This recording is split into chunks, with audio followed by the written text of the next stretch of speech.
Hi, thanks for taking some time out to talk to me today. I'm excited. I'm thrilled. It's been a while, man. Good to see you again.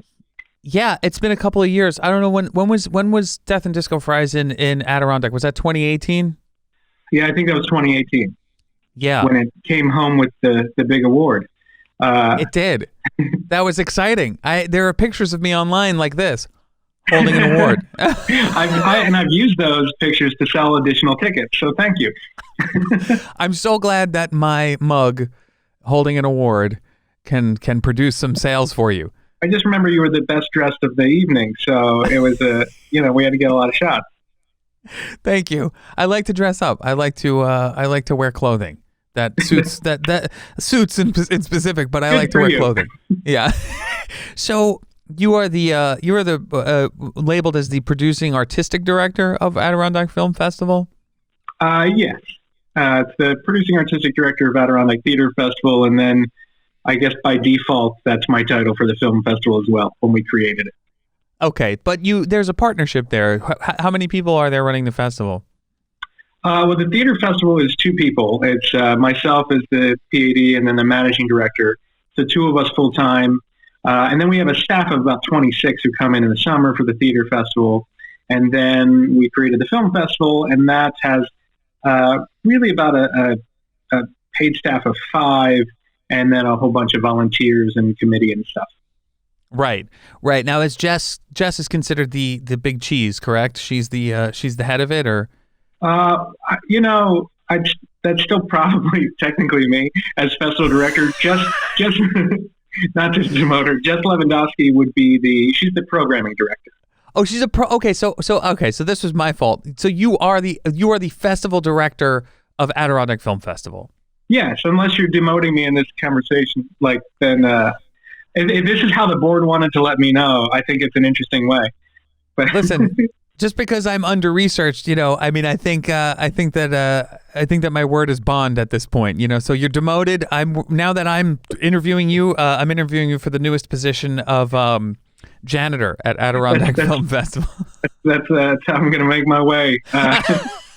You got to claw your way back up to the top, man. That's how I'm going to claw my way to mathematician. Isn't that's how the movie world works. It's all I've ever wanted. So what actually happened is when I basically decided, hey, I want to create a film festival, but I don't have expertise in film. My expertise is in theater. And one of the reasons that I could do it is because I knew Jess Lewandowski and Jess Reed, my two Jesses, and J-Lev, as we call her. She's a film expert. She's far more connected. And through her, I've learned a lot more about film, about programming. And what I knew is what our audience in Glens Falls wanted. She knows the national, international scene. Jess Reed had run Middle Coast Film Fest before, and she's just brilliant and an amazing hard worker and organized in everything that I need in a coworker and great friend. So through that, we had all the resources we need to lay the groundwork for a brand new festival. And that's where it started. But if I didn't have them in my life, I'm not the expert who's gonna be like, this is all the films that we want to do. Well, the programming is amazing. I mean, this is hands down one of my favorite festivals, not just because of the location, which is technically it's Glen Falls, right? Yeah, it's Glens Falls. You always got to add the S or people get real upset here. You can't say Glen Fall because then it's just you'll be strung up in the middle of the town and lashed. Yeah, I was actually warned that during my job interview. You got to make sure because there's two others, Glens Falls, man. But yeah, it's Glens Falls is where we're in downtown, the heart of Glens Falls. Glens Falls. So but it's one of the most beautiful places to have a festival. The town is gorgeous. It really is a great atmosphere for filmmakers to go and kind of enjoy this beautiful scenery. You hold it. It's at the beginning of fall, correct? So it's like the nicest time. Yeah, it's generally like the heart of October, mid-October. This year, I think October 15th through 18th.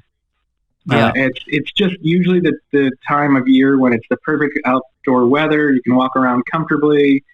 And we've been blessed so far with the weather and how nice it's been for the first couple of years. Yeah, and then you've got the Queensberry Hotel, which is a place there where you actually give free hotel rooms to everyone who gets into the festival. Every single person. Every single person, which that was like one of the nicest things that I've ever received from a festival. So I didn't have to pay for my hotel room. I was like, well, this is great. This makes me want to go even more. Was it kind of from the beginning of the festival's inception? Were you aiming for a very filmmaker friendly festival where you were making it easy for them to get there? You're making it easier to have accommodations, easy to mingle, that kind of thing. Well, a couple things. I mean, I think it starts with the fact that I knew nothing about film festivals. I'd never been to a film festival before. And I just knew that we were the right community for it, because it wasn't me who said my whole pet project was always to have a film festival. It was actually the community started talking about a film festival, and people started to approach me about it. And then I thought, well, if someone's going to do it, we might as well do it well, and we have the resources to do it. So then I started researching everything that film festivals do, and we're being a theater festival that takes care of our company as best we can.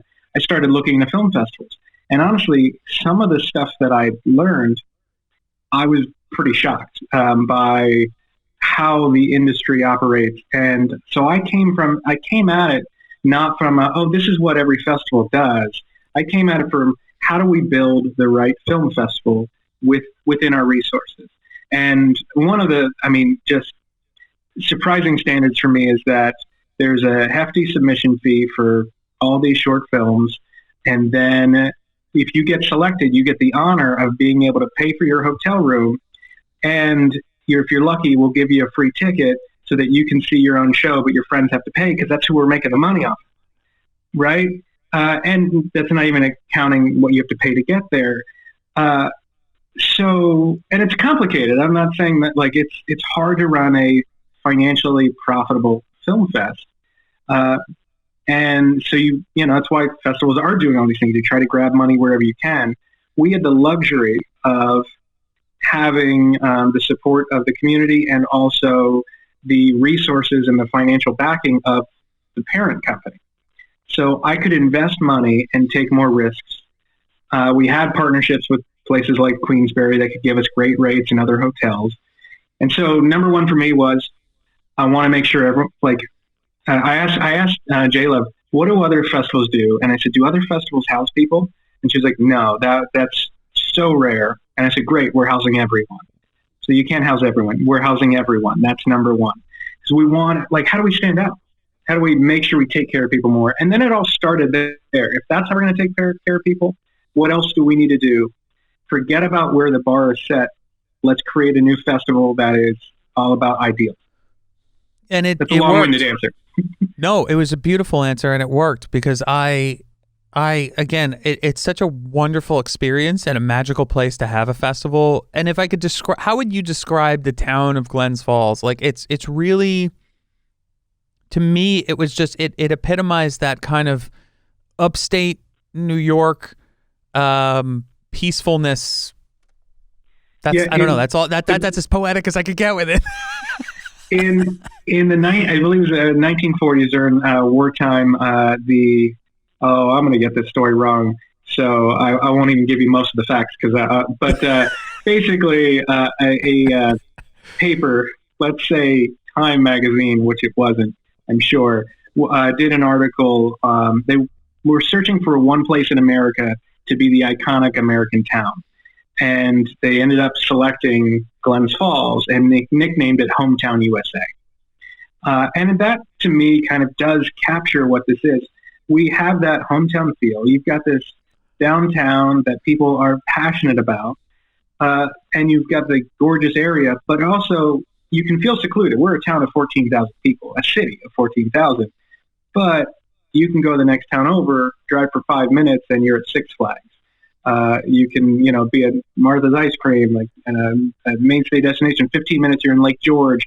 20 minutes, you're in Saratoga. There's a lot of amenities around, but you have Hometown USA right in the middle of this that you can feel just close to everyone that you're around. So if you like that small town community, but with large town amenities, there it is. I'm now the walking tourist poster. Well, yeah, I mean, one thing that's really impressive, there's a bagel shop. So when you come from New York City and you're craving that bagel, that's not what I thought you were going to say. What do you think I was going to say? Well, as in lifelong New Yorker, I'm like, thank God there's a fucking bagel shop. Because when you go out of New York City, you're like, my God, I just, sometimes when you're going to like festivals that are not, they're not even in New York State, they're, Texas or California, whatever. You just crave some semblance of home, and a bagel shop that makes a really good bagel and a cup of coffee. Like, that is the best thing that you could ask for. And I was so happy that one was there. I'm glad. I'll put that on the posters from now on. We have bagels. Free hotels and bagels. And bagels. And a bagel shop to boot. Yeah. So, another thing that's great about the festival, too, is the programming is so impressive. And, I think, like you said, Jess has the two Jesses have a lot to do with that. One of the most impressive ones was Jojo Rabbit. You guys had gotten that. I know that Jess had acquired that really early on, right? Like, that was a really early acquisition. Well, it's actually the reverse. We went after that. So, again, this is her expertise. I didn't know about Jojo. Usually what will happen is she focuses on the shorts. I try to add input on features, and I'm looking for the big things that will attract us, that I think our audience will want. And then she brought up Jojo Rabbit. And, from way early on, she's like, this is the one. This is the film that I want to get. And I'm like, cool. I like rabbits. Don't know anything about this film. And I looked into it, and I was like, oh, yeah, this looks great. And then they said no. They actually, we were turned down for it, and we were very persistent. Yeah. And she reached out, I reached out multiple times. Once we decided that was it, and then what happened is I think the sales for it weren't like what they were hoping, but all of a sudden we got 3 weeks before the festival. After a month prior, we were like, guys, we need to find out. They kept saying maybe, and then we got a no in August. And then 3 to 4 weeks later, we got a yes in September. And wow. I'm telling you, it was the day before we went to print on the program.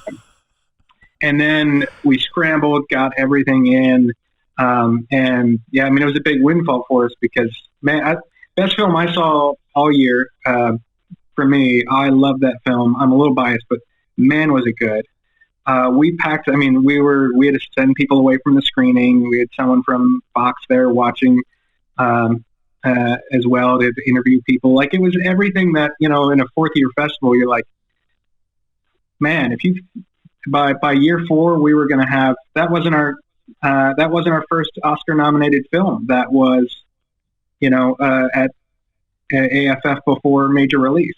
We also had Loving Vincent, in our second year, and all of a sudden it's like, hey, we've got Oscar-nominated films, and then this is our first Oscar winner. It's a testament to how good J-Liv is at what she does, and everything just kind of fell into place. And now, because we have that, we have more leverage to start, selecting more and more films. It's all about growing. Which is great. And thank God you were persistent, because it really helped to put you guys on a map. Not that you weren't on filmmakers' maps, because all of us who have been there and know of the fest love the fest. The one thing that I love, one of the many things that I love, rather, is that every screening was packed. I had 3 sold out shows. Like, it was, and then you added the 4th for the winners, and it was like every single one was jammed with people. And it's one of those really gratifying moments, because you're watching it with people. You're not watching it with super stuffy indie, not indie folks, but industry people. You know what I mean?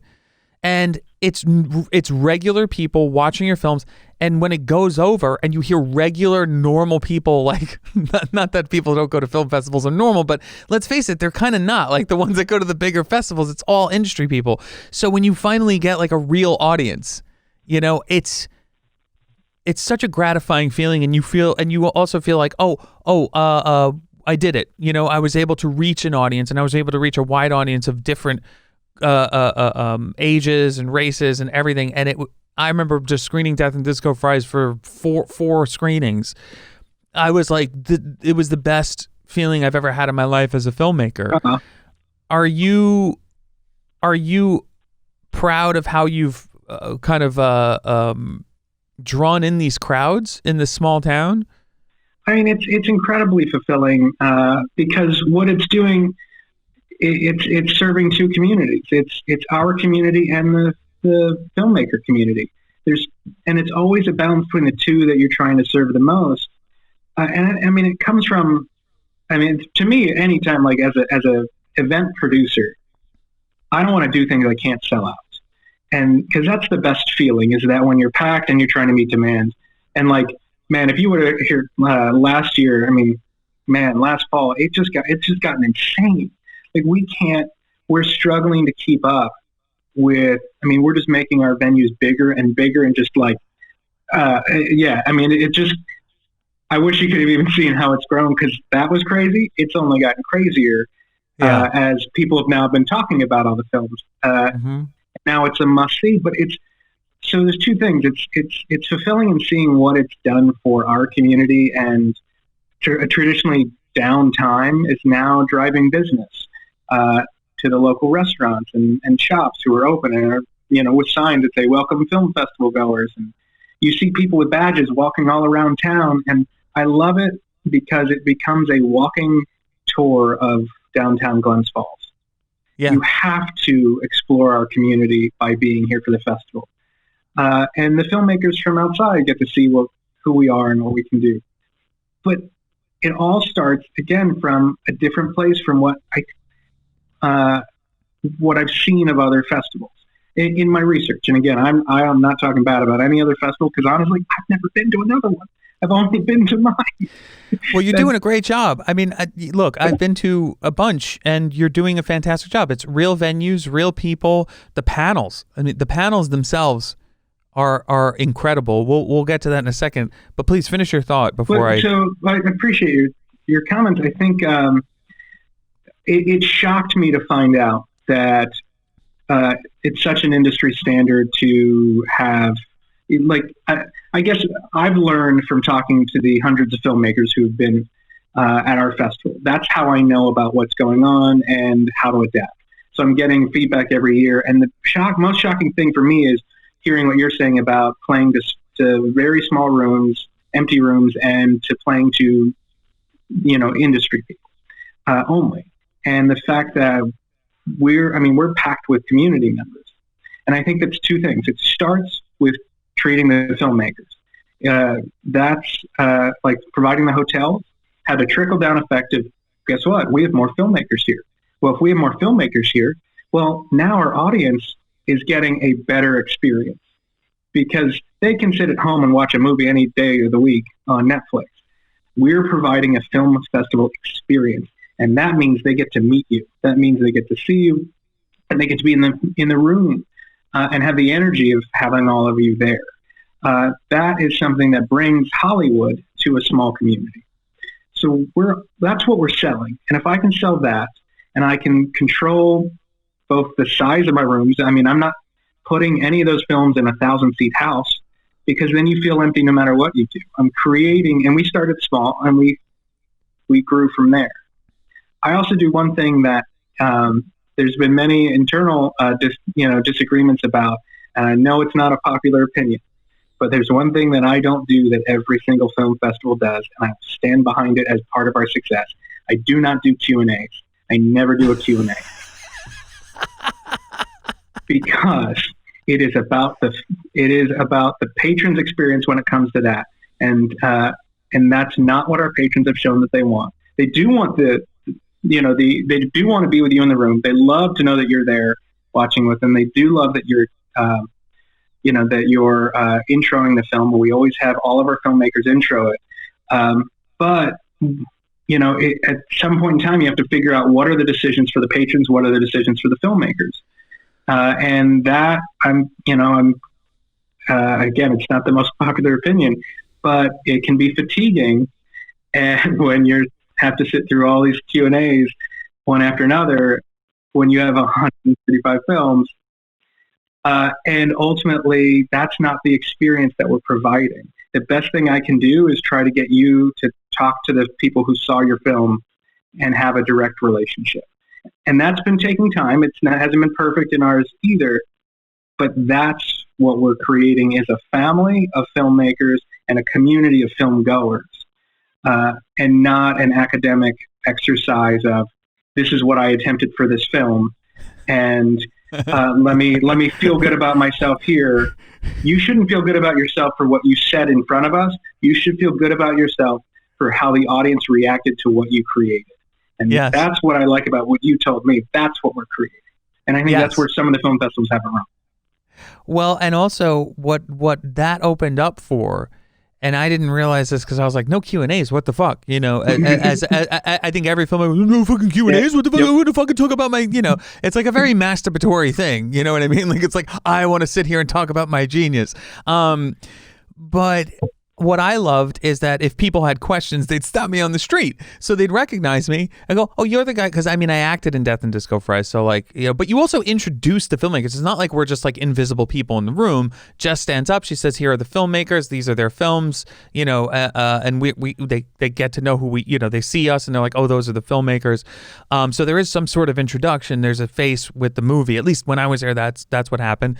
And then when I would go out onto the streets, because Glens Falls is so it's a small little town. People are like, hey, Dennis from Death and Disco Fries, can I ask you about your movie? And I just sit there and have a conversation with people. Or they'd be like, hey, great movie. You know, or, oh, hey, glasses guy. You know, hey, you're the Disco Fries guy. That was a lot. I got a lot of that.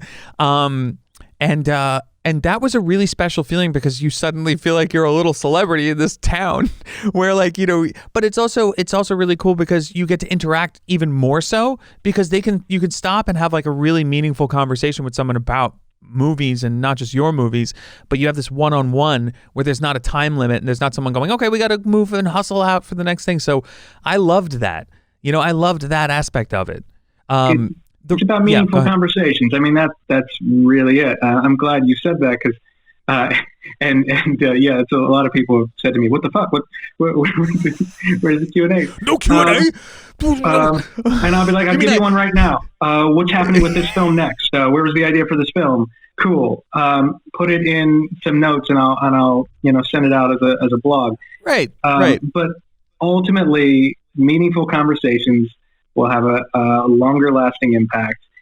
And we can't control the length as well for Q&As, and we're running a tight ship. And, you know, like, unless there's any, technical errors, which we've ironed out over the years and have made more, that's a big focus of us is getting it right and caring that it's done well.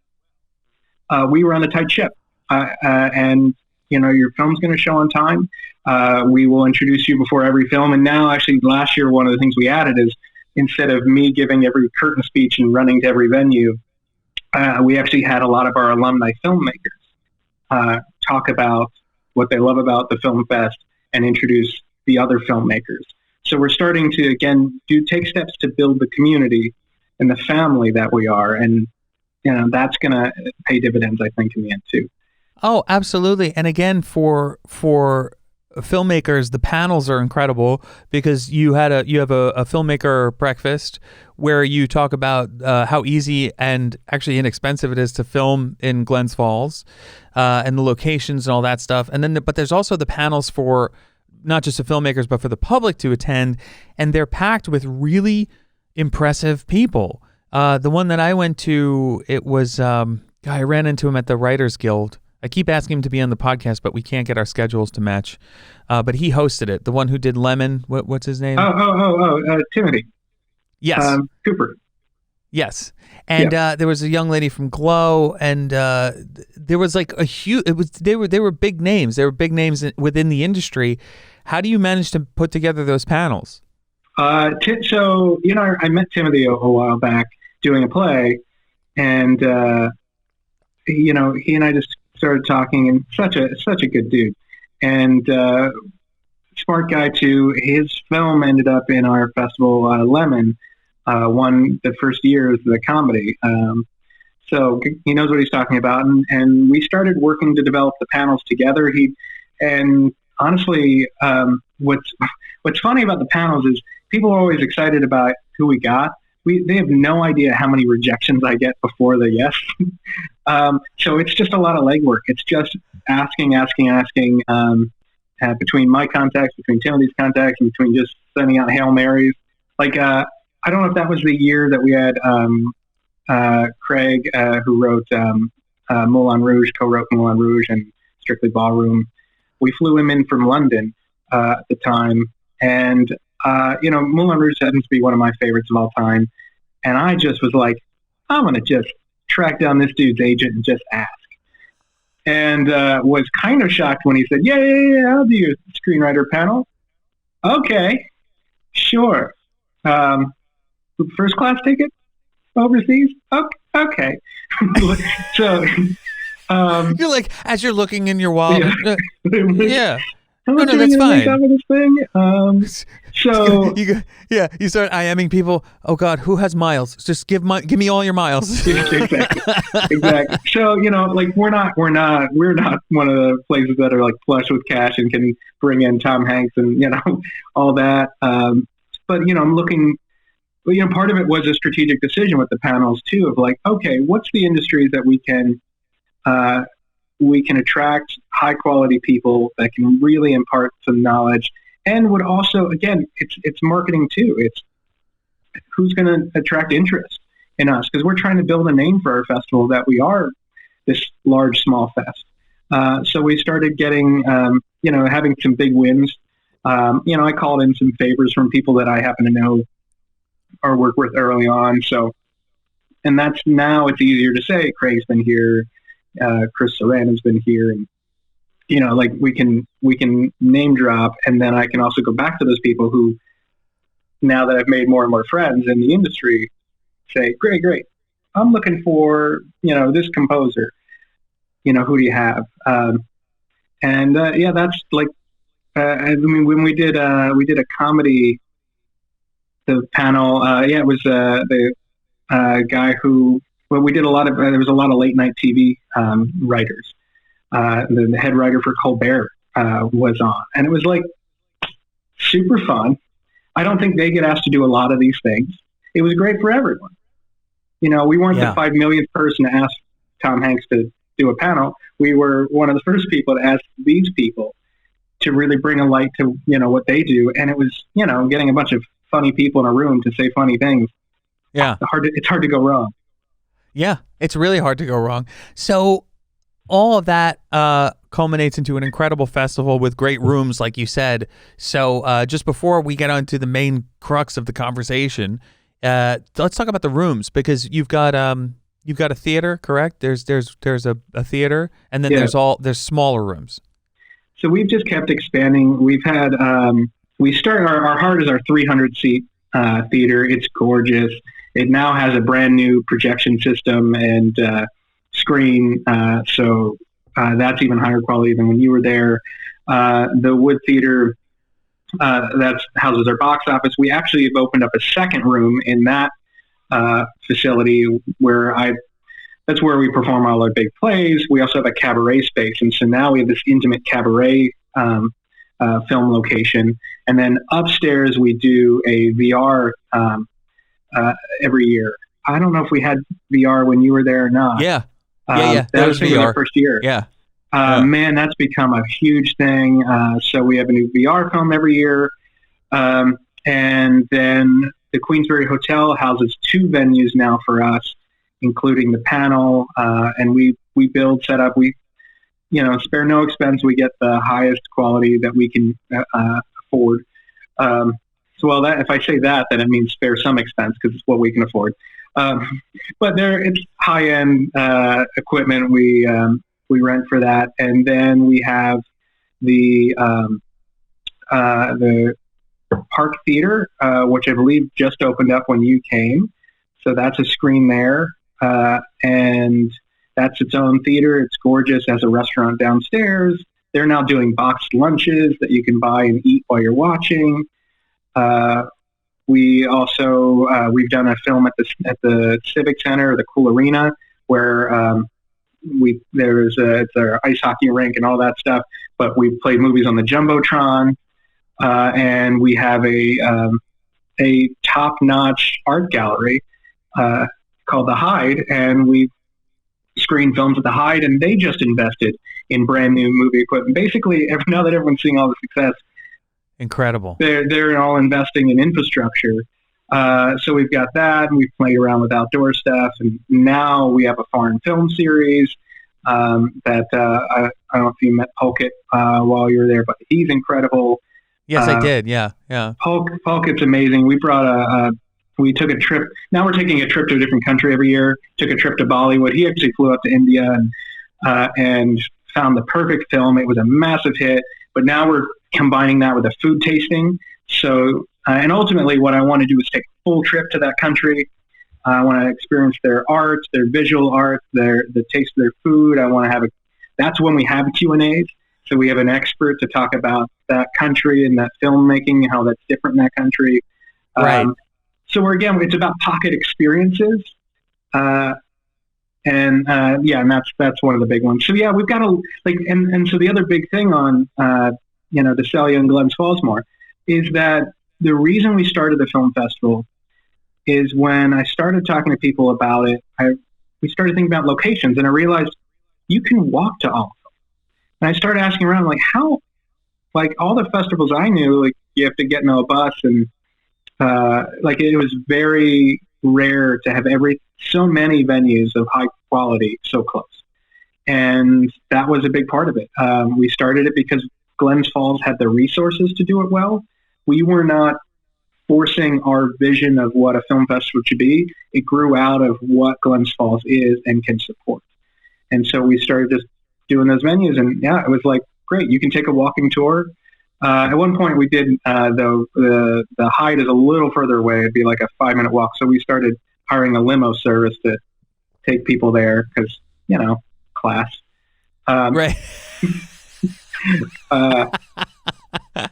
You gotta have a little bit of that red carpet feel. So, right.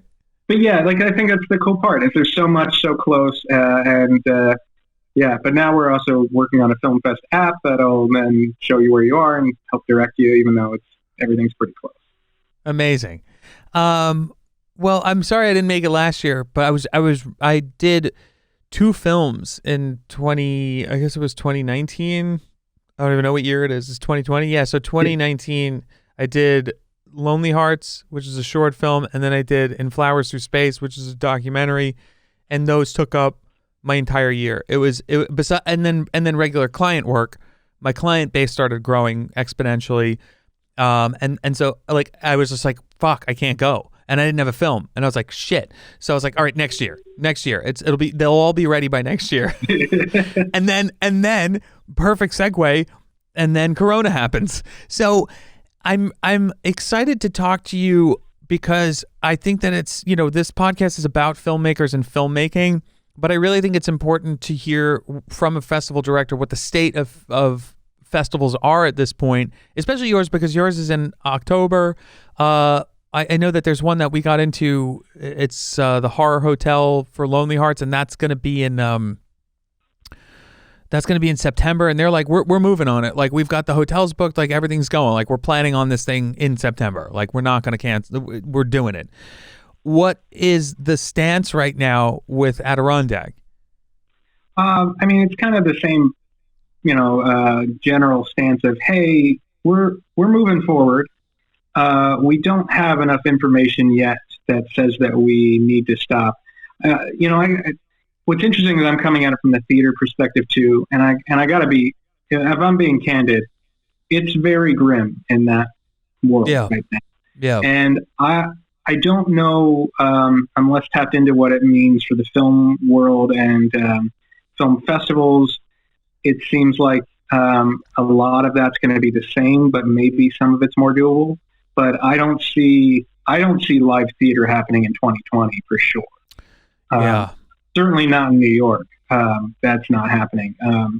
again, I'm not an expert. I'm going to just give you my opinion. I know nothing more than any other human on this planet who's just trying to keep up. So that's the caveat. But that's, it's interesting, like my board of directors, who's been very supportive through all this. I run another company in Indiana, and same thing. They're like, well, what do we do? And I'm like, well, I'm going to be honest with you. I did not get a lot of college education on pandemics. So I don't know that I'm any more qualified than any of you to make these decisions. Yeah. But if you want me to theatricalize it, I'm your guy. I'll direct that show. I'm ready. I don't want to do that show. That sounds like a terrible production. But Pandemic the musical, like, you know. Like, that's actually my biggest fear. And I've seen some people post this, and I reiterate, please do not make your films or your plays about pandemic. No. There's a couple of people, I mean, like, leave it to the documentarians to do that, you know what I mean? But, like, everyone's asking me.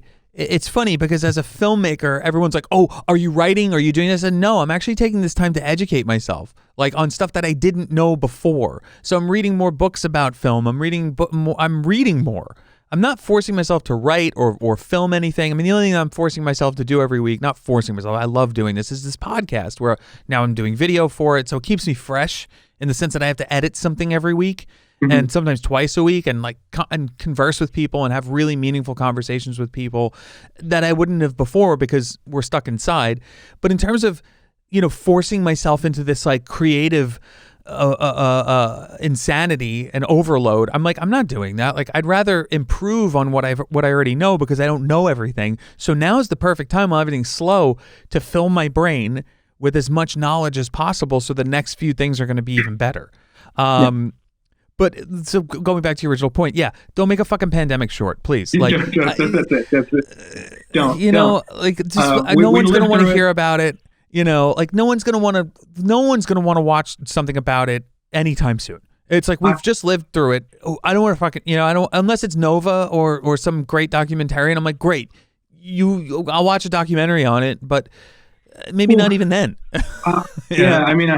I'm already tired of like every single piece of entertainment needs to like be referential to quarantine. I'm like, you know what? I actually want an escape, and I feel like, again, my opinion differs from many, but like theater in the current world, even pre-pandemic, has a different role than it used to. Now that I can get politics every single way, anywhere I look. Everywhere I look, social media being, the main problem, I don't need it from my theater in the same way that it used to serve that purpose. So now I crave an escape more than anything. Yep. It's hard. Give me something to take me away, or to give me hope, or to give me something to believe in, or to, just relax or feel differently. But I don't necessarily, and I'm not saying this across the board, but it's not, we have a different role to play to feel like we are the action of societal change. Sometimes societal change is to just, is to offer that escape. Yeah, absolutely. I agree with you. And I think that, after this is all over, I'm not going to be watching anything about it because I just want to move on. I mean, look, nothing's going to be the same. Everything's going to change. It's all going to be fucking different. We all know that. But we also are living. We're in this time where I keep telling everyone this is the best time to be in a pandemic. I can do this. I can put out content and still have a name for myself and still work on things. I'm like, everyone's upset that we're inside. I'm like, it's the best time to be inside because we have so much at our fingertips. We have so much entertainment. Personally, I'm like, okay, can we open up now? Like, I am at that point where I'm like, all right, look, we flattened the curve. Can we go outside? Can we go and do things now? Like, can we start slowly opening up and not destroy the economy like we're doing? Because no one knows what they're doing in the government, Again, I don't think I know any more answers than anyone else. But my concern isn't even like this time. It's the rebirth of what's coming afterwards, the rebuilding process. Right. I'm concerned about, like, we had to cancel the theater festival summer season We're the largest economic driver of the downtown area, and making that decision is painful. It took us a long time, to come to terms with it. And it wasn't come to terms. We kind of, you see the writing on the wall, but you're doing everything you can to fight it, because making the decision isn't just, oh, we're not going to do plays anymore. Canceling the film festival isn't, oh, we're just not doing films.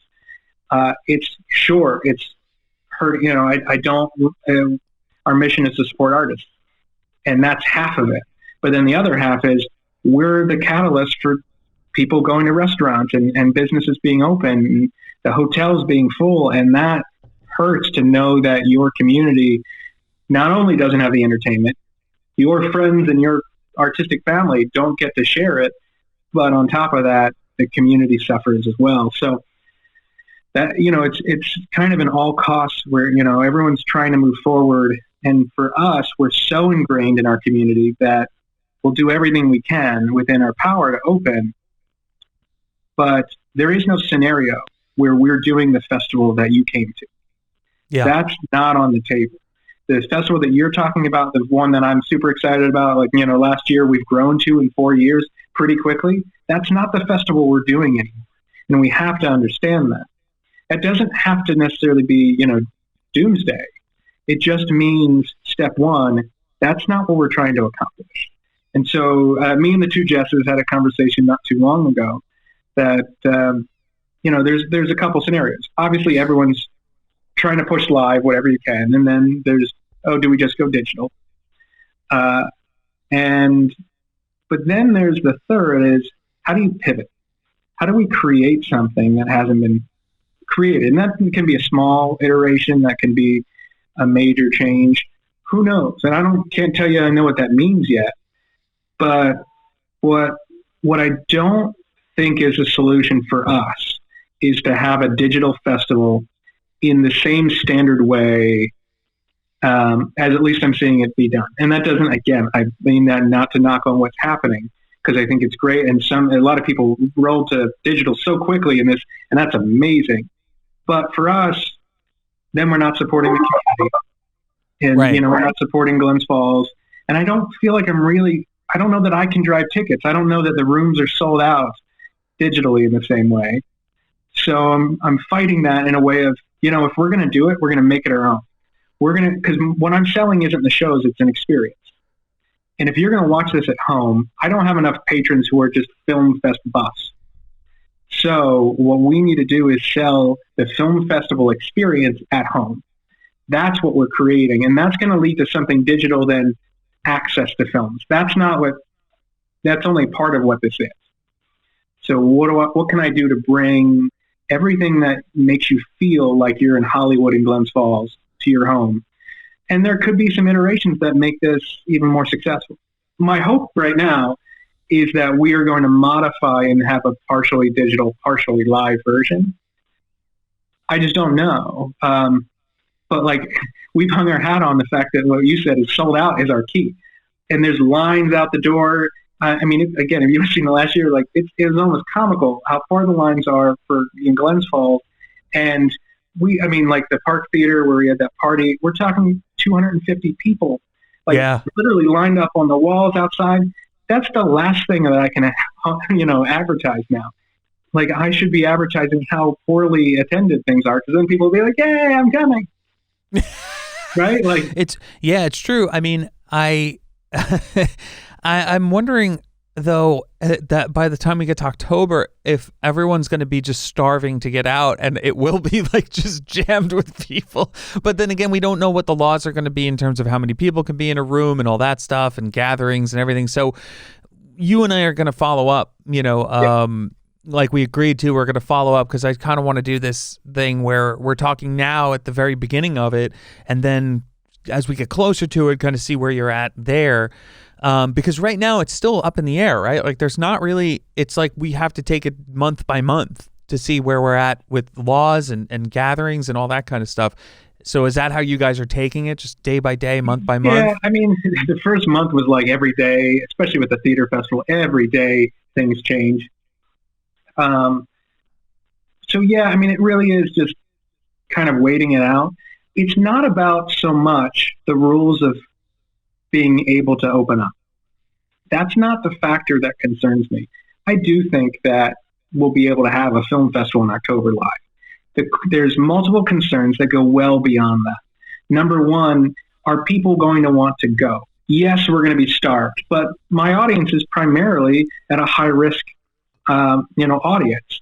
So until there's a vaccine, live performances is really tough to take that risk. Now I can help them out by adding some, social distancing rules. But man, isn't it great to watch a comedy with everyone's faces covered? That's fun. But it's the worst.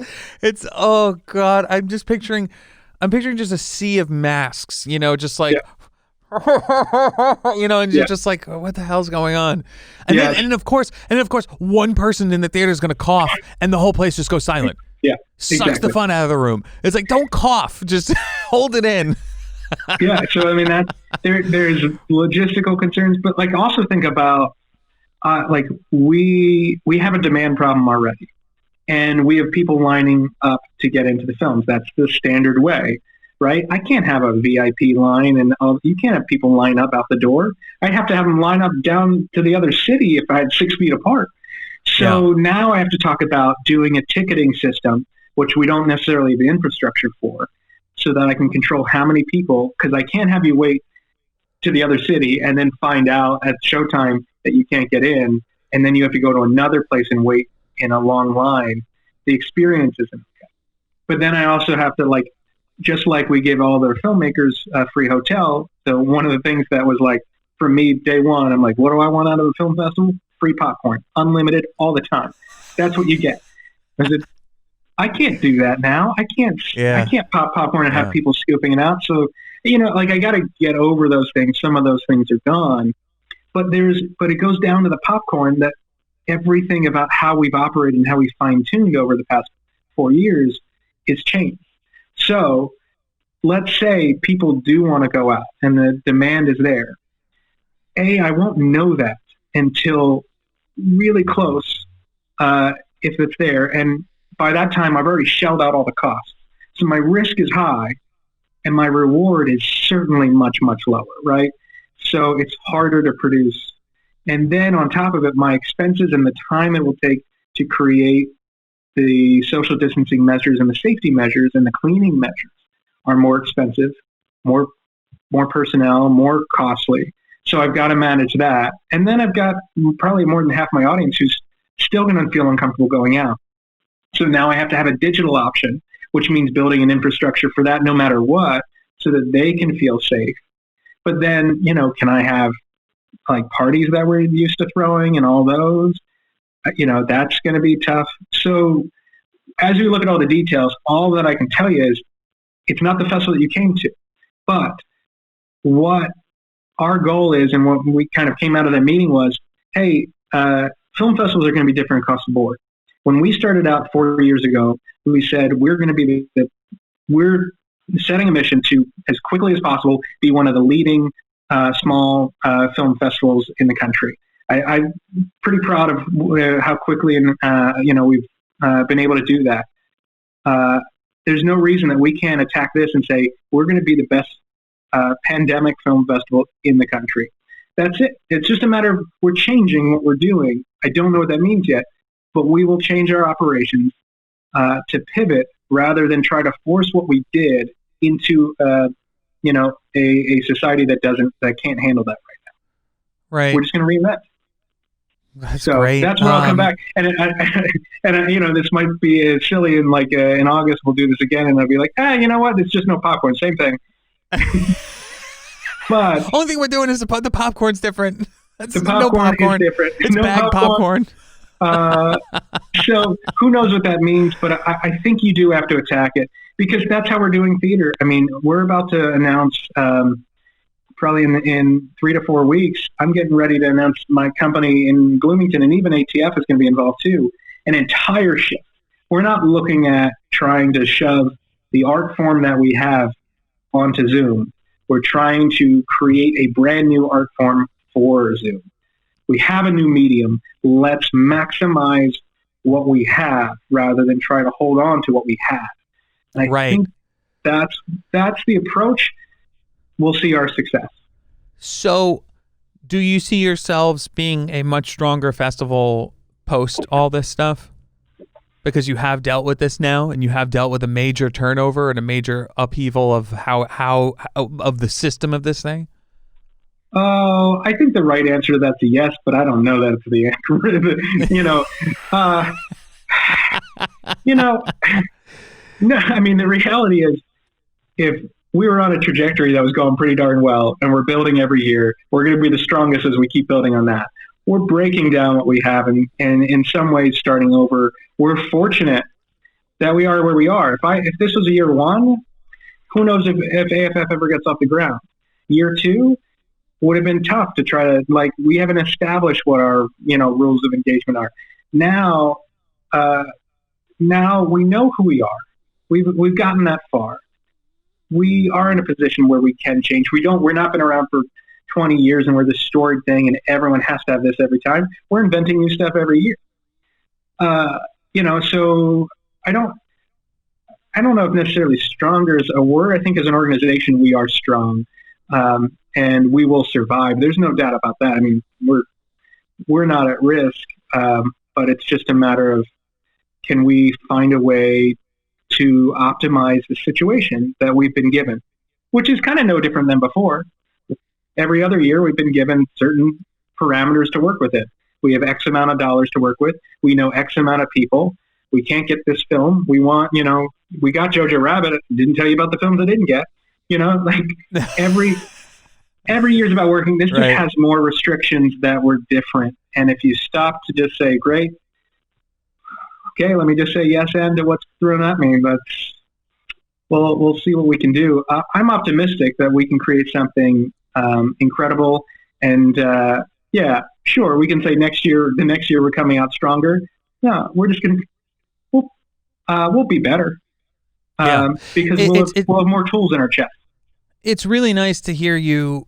I mean, a lot of people that I've been speaking to over Zoom and doing interviews have been pretty optimistic, but you sound the most optimistic, truly, out of a lot of people that I've spoken to, and I'm excited that there's a positivity, because I'm pretty positive about the future as well. I think that we're going to get out of this. I think it's going to take time to recover. I think that there's no doubt about that, but I don't think that this was the plague that everyone said it was going to be, and I do think that we are going to come out stronger on the other side of this thing. There's a lot we didn't get to, but we've about 2 minutes left. There was a lot that we didn't get to, but we'll get to in the next one about filmmakers and you were talking about being rejected from a film, whereas we talk about getting rejected from festivals. So I thought it was interesting that you as festivals also suffer the same thing. Like, you're like, well, we didn't get that film or X film or Y film, and we really wanted that film, just like how some, or if not all, filmmakers are like, I really wanted that festival and we didn't get it because it didn't work with the programming or whatever. So that's something we'll get into next time. Do you have any words for the filmmakers out there about Adirondack? Can they still submit? What is going on right now with the 2020 festival for them to know about?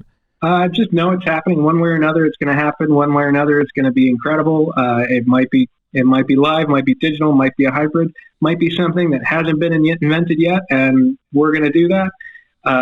But it will be here this year. It'll be here next year, and for many years to come. And our focus will continue to be, how do we, now it's how do I create the filmmaker experience, not just the audience experience. How do I create the filmmaker experience? If you're not here, or I can only have so many, or you're here, but it's not a packed house because I legally can't pack it. That's all the questions to come. But I think we're the right company that knows how to pivot and is creative enough to make those changes. Totally. So, can they still submit right now on Film Freeway, or are submissions closed? I don't remember when our deadline. I'll put a little link in the show notes about it. Yeah, that's her name is Jessica Lewandowski. Her home address and her cell phone is. It's on Let's Film give Freeway. It all away. I know that we have a bunch of screeners. I had someone just text me the other day that he's watched 40 films this week. Wow. That's another challenge. Is as we get bigger, there's more and more submissions, and we have more and more screeners, and it's a hefty amount of work on this end. But have you had more time? But you have had more time to kind of watch those films, right? You've had more time to watch the screeners. You'd think. I mean, for me, it's just a bit different when you've got two companies. Like I've got Adirondack Theatre Festival, the Film Festival, Bloomington Playwrights Project in Indiana, and every day has been a mixture of dealing with the situation and also planning a really exciting future. But pivoting is time consuming because we're really, I'm going to be creating stuff that hasn't been done. So it's just different, but it's not like, I haven't been had all that free time that people are like, what are you doing with your time? I'm like, I'm still working every day. Yeah, no, me too. Yeah, yeah. Like I'm trying to work my way out of this because we want to come out, on top at the end. So, because everything's still going to be here. It's how people adapt to what that change is. It's going to be rough, but we're going to find new ways that are kind of exciting. So, well, yeah, thank you. And thank you for being positive, and thank you for still going and pivoting, like you said, in hopefully a very successful way. And we'll check back in August. Thanks for coming on the show. Let everyone know where they can find Adirondack Film Festival and all that stuff. Yeah, adkfilmfestival.org. And it's on Instagram. I know it's on Instagram, ADK. I believe it's either Adirondack or ADK Film Festival. I'll put links in the show notes. Yeah. I really appreciate you taking time out of your day to do this, man. Hey, anytime. You want to do a follow-up before August or just dude, this has been fun. And now I'm headed to yet another Zoom meeting after this. There you go. What are the odds? Are you suffering from Zoom fatigue? I think we all are, but I'm also at the same time extremely thankful because, 30 days ago, if you gave me a FaceTime call, I'd be like, what are you doing? Just text me. And now it's like, why don't we meet over Zoom? Yeah. It's actually nice. It's actually nice to see people. It's kind of nice to be like, oh, I can see you. This is nice. It's some sort of like socialization. And thank God, like I said, thank God we have Google Hangouts and Zoom. Zoom kind of took over, I think, Google Hangouts, but thank God for this technology because, like I said, it's the best time to be locked inside. We have all this access to stuff. We don't really have it that hard right now. Besides, like, of course, all the financial troubles and the economy collapsing. It's not like the 1918 plague. You know what I mean? Like where the Spanish flu was wiping people out and they had nowhere to go, and even just they had to go outside. They couldn't just order food in. They couldn't order groceries in. Glens Falls got Instacart in like February. So this is like just in the wire. Like we did it. We got like, Grubhub and DoorDash in like really the end of February. So yeah, there is conveniences that are allowing this to happen in a more, it's less painful as it could have been. And if there's anything good to come out of this, it's that we can do more meetings this way. And I think there's more creativity and productivity to come out of that and less meetings. Yeah. We don't have to go to all these meetings. We can just do this. And this is fun. So many meetings. And I can change my background. And that, to me, is like the number one most important thing of a successful Zoom. Like, that's all I care about. I'm obsessed with it. I should have changed mine to a bagel.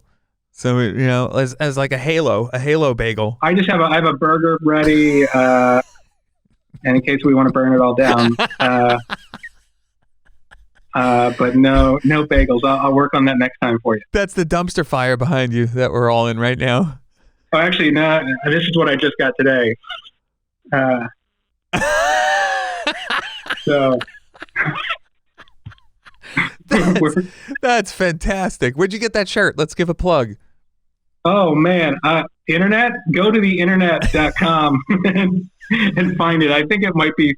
It's either $6 shirts or threadless. Wait, does the internet.com exist? And if it doesn't, we're buying that domain. You do that. Come back to me. You know what? That's how we're pivoting. You and I are going to start a business. It's called the internet.com. Go to the internet.com for all of your needs. And it's just a Google search tab. That's all it is. It's a redirect to the Google search tab. Chad, this was great, man. Enjoy your next Zoom meeting, and I will touch base with you about, I'll send you all sorts of promos and stuff for this episode. But I really appreciate you taking the time to talk to me and other filmmakers about the state of film festivals right now. So thanks a lot, man, and have a great day. Happy to. You too. Take care, man. Okay, bye.